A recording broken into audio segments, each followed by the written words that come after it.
सोचिए अगर कोई हर दिन आपसे बात करे, आपकी हर परेशानी सुने, आपको ये एहसास दिलाए कि तुम मेरे लिए बहुत खास हो और फिर कहे डरो मत, मैं सिर्फ तुम्हारा दोस्त हूं।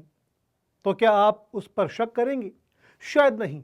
और यही एक छोटी सी गलती कभी कभी जिंदगी पर डर बन जाती है, यानी कि पूरी जिंदगी का डर बन जाती है। क्योंकि आज के दौर में सबसे खतरनाक हथियार चाकू या पिस्तौल नहीं, मोबाइल फोन है।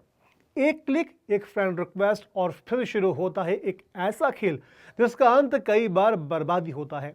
नमस्कार, मैं हुरन पारेख और आप देख रहे हैं पंजाब केसरी राजस्थान। आज की कहानी राजस्थान के टोंक से है, लेकिन इसका खतरा हर उस घर तक पहुंचता है जहां बच्चे मोबाइल और सोशल मीडिया पर हैं। पीड़िता एक नाबालिग छात्रा थी, 10वीं कक्षा में पढ़ने वाली। हर दिन की तरह स्कूल जाना, पढ़ाई करना, एक बिल्कुल सामान्य जिंदगी। लेकिन इसी दौरान एक युवक उसकी राह में बार बार दिखने लगा।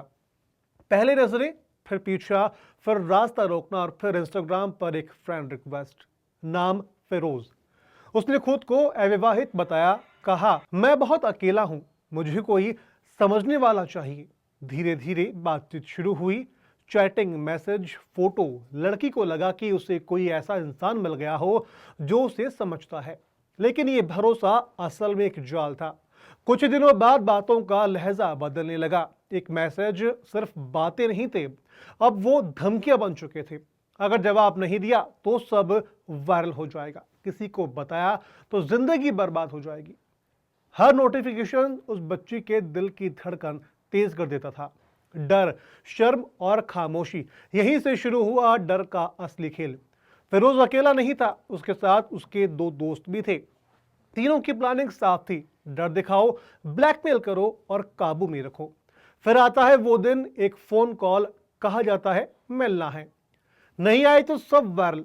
डर के आगे मजबूरी हार गई। लड़की मिलने जाती है, एक बाइक चलती है, पीछे पीछे दो और लड़के। एक सुनसान मकान, बाहर दो दोस्त पहरा देते हैं और अंदर दरिंदगी शुरू होती है। जिसे वो दोस्त समझ रही थी वो दरिंदा निकला।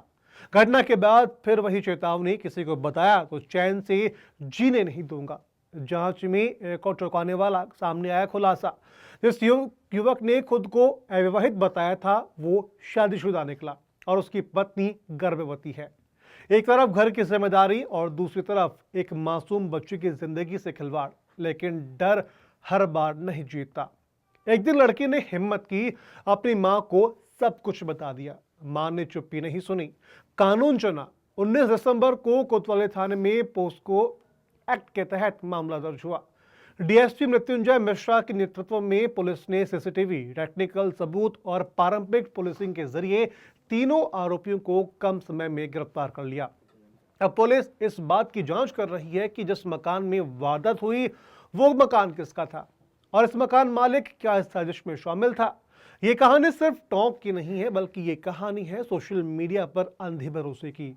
एक फ्रेंड रिक्वेस्ट कब दोस्ती से डर बन जाए, कब भरोसा टूट जाए और कब अपराध में बदल जाए, कोई नहीं जानता। अभी तक हमने इसमें 3 जो आरोपी आए हैं उन्हें अरेस्ट कर लिया है और वर्तमान में अनुसंधान जारी है। इसमें और भी जो आरोपी होंगे उन सबको भी अरेस्ट किया जाएगा। जिस जगह पे दुष्कर्म हुआ वो जगह की आइडेंटिफाइड जी, अभी उस संबंध में अनुसंधान जारी है कि वो जगह किसकी है।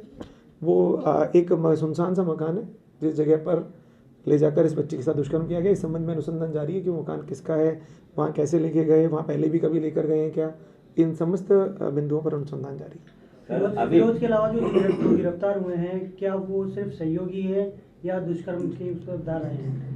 जी, जो रिजवान और साहिल है ये एक्चुअल में इनके साथ बाइक पर ले गए और इन्होंने ही उस कमरे में ले गए और वहाँ ले जाकर इन्होंने उनकी बाइक के अंदर खड़ी कर बाहर से जो सांकल लगाई और उसके बाद ये वहीं खड़े रहे, निगरानी करते रहे कि कोई वहाँ नहीं आ जाए। सर, अभी 6 महीने पहले पुरानी चौक थाने में भी हुआ था गैंग, उसमें भी कई आरोपी फरार हैं अभी भी। जी, उस संबंध में अभी मुझे जानकारी नहीं है उस विषय की, लेकिन अगर किसी मुकदमे में भी इस प्रकार के पॉक्सो संबंधी मामलों में अगर कोई भी आरोपी फरार होंगे तो उनके लिए पुलिस शीघ्र प्रयास करेगी और उन्हें अरेस्ट करेगी। आज सवाल सिर्फ ये नहीं है कि आरोपी कौन है, आज सवाल ये है कि क्या हमारे बच्चे सुरक्षित हैं। आपका इस पर क्या कहना है, कमेंट बॉक्स में लिख करके हमें जरूर बताएं। टोंक से रिपोर्ट भेजी है हमारे संवाददाता मनोज तिवारी ने। और इसकी स्क्रिप्टिंग की है मेरी सहयोगी पायल ने और एडिटिंग की है सोनू चौधरी ने।